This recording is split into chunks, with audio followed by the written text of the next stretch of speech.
Hello again. So, Phil Olson here. All right, so thanks for checking out the vids. Appreciate it. And just a little plug real quick. If you haven't gotten the books, I'd really encourage you to, because it really does open the neck up by diving into this stuff.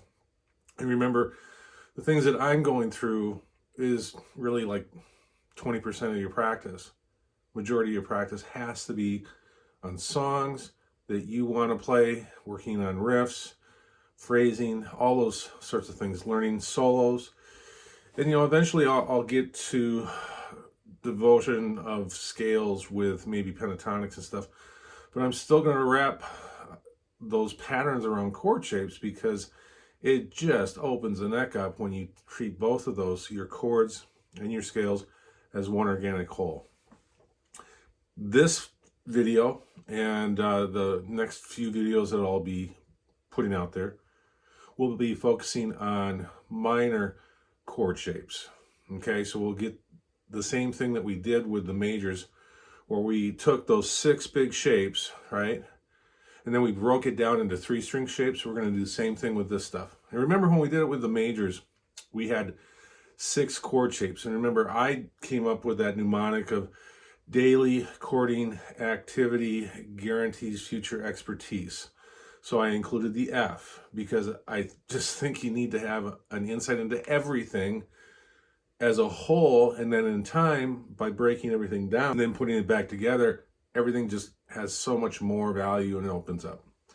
So we started with the majors. Now we're going to move into the minors. In the minors, it gets a little bit more, what's the word I'm looking for? Abstract, okay?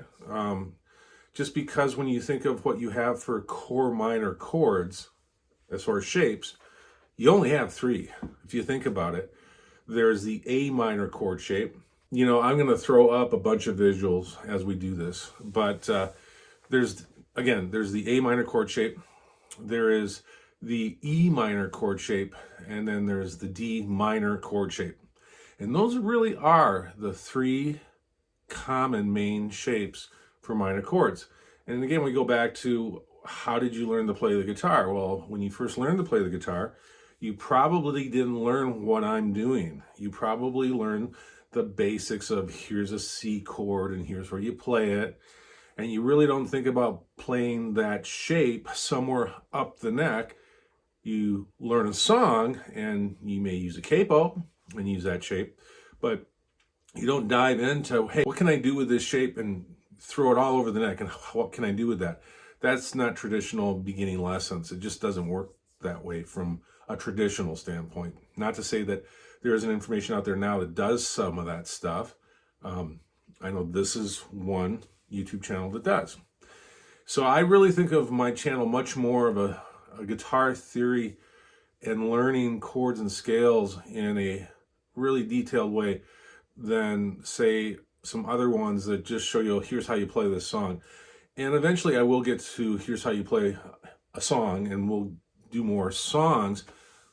But my goal, my passion is to get guitar players to understand the neck, man. You understand the neck, you have so much of a world that opens up to you. And some people say, well, I just want to play songs around a campfire. Okay, that's great. And I'm not saying that you can't learn something from here, but I will tell you this is what I've seen in the 20 years that I've been teaching. When somebody plays, and they play a lot, they get better and better and better, they realize they don't know the neck, and they end up coming here. They just say, I want to do more, and I feel like I'm stuck. This, if you do it at the onset, I don't think you'll ever feel stuck, because you got this wealth of foundational knowledge that you can continually learn from. That being said, I'm going to break these videos up, okay? So this is probably going to be a 3 or 4-parter, because there's a lot more detailed explanation because of talking about more abstract concepts. So I'm going to throw some stuff up here, and we're going to look at these shapes. Here we go.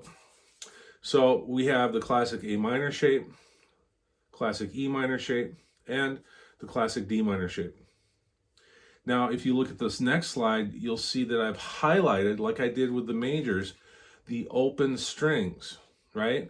And again, that has such an awareness, or causes such more of an awareness of what these shapes have inside them. And we're going to modify these, man. We're not staying with these shapes. I mean, we are in some sense, but not totally. And what do I mean by that?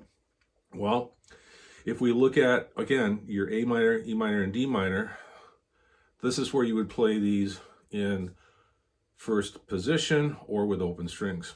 But now we're going to go directly to the A minor, E minor, and D minor shapes modified.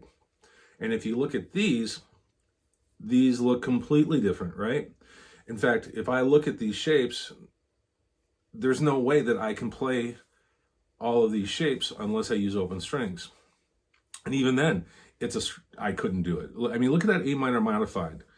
I'm going from the first fret, 2, 3, 4, 5, all the way up to the 5th fret with that shape. I'm going up to the 3rd fret with the E minor and back to the 5th fret with the D minor modified, right? Can I play these shapes and play all 6 strings at the exact same time? It's not the point of this, okay? The point of this is to see 3-string chord shapes. And remember, the minor chords are root flat 3, 5. So if you can look at these shapes and go, well, how are these modified from the majors? That's another way of seeing that modification. But you can also look at this stuff and go, there's a major change to all this, right? Because we're taking these, laying them out all over the neck and learning 3-string chord shapes. And we're using 4 sets to do it. Now remember, the one way of simplifying that is set 3 and set 4, just like in the majors.